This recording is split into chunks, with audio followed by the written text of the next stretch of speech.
Vladimir Putin afirmou que os Estados Unidos criaram um esquema envolvendo criptomoedas para se livrar da dívida pública, desvalorizar o dólar e fez um alerta a todos os entusiastas de cripto. Mas será que essa acusação tem fundamento? Isso faz sentido? Como ocorreria na prática? E é realmente factível?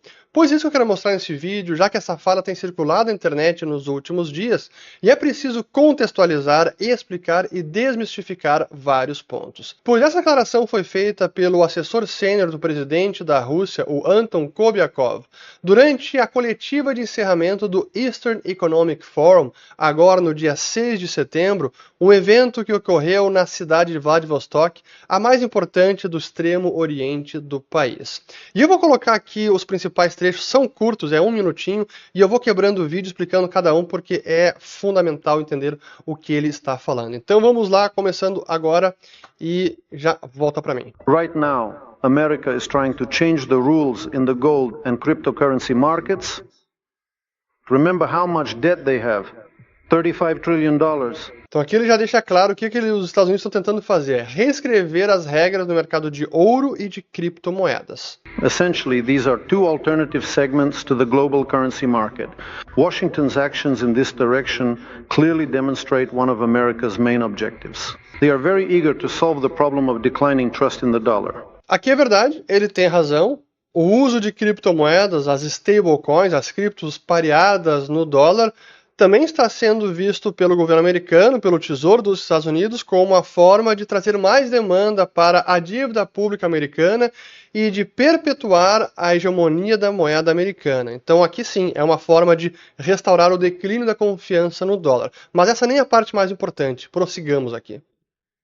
The US, just as it did in the 1930s and 1970s, will solve its financial problems at the expense of the entire world, driving everyone where? Into the cryptocurrency cloud. Vejam só, os Estados Unidos, para resolver os problemas financeiros, às custas de todo mundo, farão como fizeram na década de 30 e dos anos 70 e vão levar as pessoas todos para a nuvem das criptomoedas, da Cryptocurrency Cloud. O que ele se refere aqui? A década de 30, ou mais especificamente o dia 5 de abril de 1933, foi quando o presidente Franklin Delano Roosevelt emitiu a Ordem Executiva 6102, em que ele estava criminalizando a posse de ouro pelos americanos e todos os cidadãos foram obrigados a entregar ouros, barras de ouro, certificados de ouro em troca de notas do Federal Reserve. Isso que aconteceu nesse dia e quem violasse essa Ordem Executiva estava sujeito a multa de $10 mil, mais de $250 mil nos dias de hoje, e também detenção de 10 anos. Então eram penalidades severas. Mas qual era a taxa de câmbio nesse momento? $20 por onça Troy. Essa era a taxa de câmbio do dólar. E isso ocorreu em 33. E aí no ano seguinte, o governo desvalorizou o dólar mais de 40% e a taxa passou a ser $35 por onça Troy. Mas esse momento não foi um calote no mundo inteiro. Na verdade, várias moedas já tinham abandonado o padrão ouro, não tinham mais nenhum vínculo ou conversibilidade com o ouro. E os Estados Unidos foram um dos últimos países a finalmente abolirem o padrão ouro para os seus cidadãos naquele momento. E efetivamente isso aconteceu até para dar mais poder para o Federal Reserve imprimir dinheiro, injetar liquidez, desvalorizar o dólar e ajudar a resolver os problemas da Grande Depressão. Ali que se iniciou o momento de mais criação de dólares, aumento da base monetária pelo Banco Central Americano. Mas não é correto dizer que foi às custas do mundo inteiro. Não, foi mais problema restrito aos Estados Unidos para resolver esse problema americano. Agora, 1970, aí mais especificamente do dia 15 de agosto de 1971, foi quando o presidente da época, Richard Nixon, decretou o fim da conversibilidade do dólar em ouro, enterrando de vez o acordo de Bretton Woods.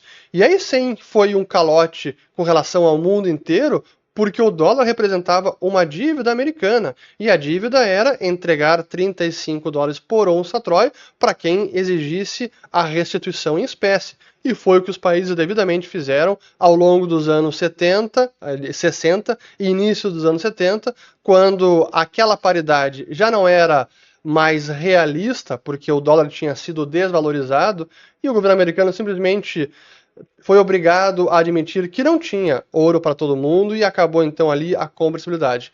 Esse foi um calote com relação ao restante do mundo, e aqui está certo sim esta fala do Kobiakov. Mas prossigamos aqui. Over time, when part of the US national debt is placed in stablecoins, the US will devalue that debt.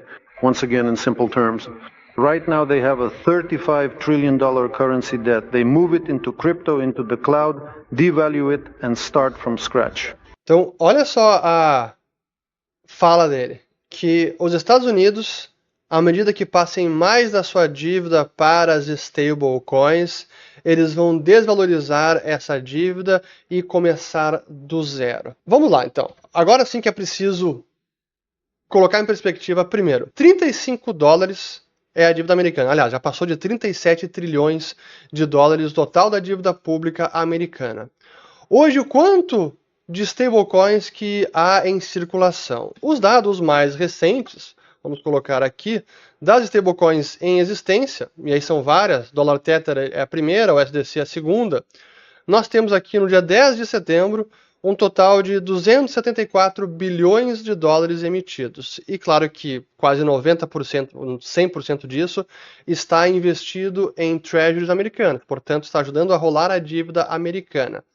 Mas 274 bilhões contra 37 trilhões, o quanto que precisaria crescer as stablecoins para gerar alguma demanda que mude ponteiro? Pô, tem que crescer pelo menos 10 vezes ou mais para ter algum impacto de fato na dívida americana. O governo americano, em declarações até do Scott Bessent, em relatórios do próprio Tesouro dos Estados Unidos, já estimou que é possível que a demanda de Treasury pelo crescimento de stablecoins chegue a 2, 3 trilhões de dólares ao longo dos próximos anos. Próximos anos, fim dessa década.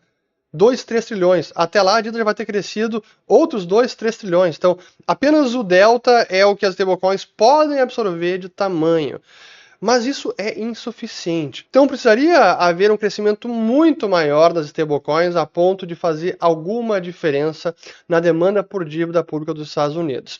Mas vamos supor, por hipótese, que as stablecoins cresçam tanto a ponto de chegar a ter 15 trilhões ou 20 trilhões da dívida americana. Como é que isso se daria na prática, este calote ou essa desvalorização da dívida? Bom, imaginando que agora há poucos emissores de stablecoins, concentrados em 1, 2, 3, 4, talvez 5 grandes players, é como se toda a dívida americana estivesse nas mãos de pouquíssimas empresas.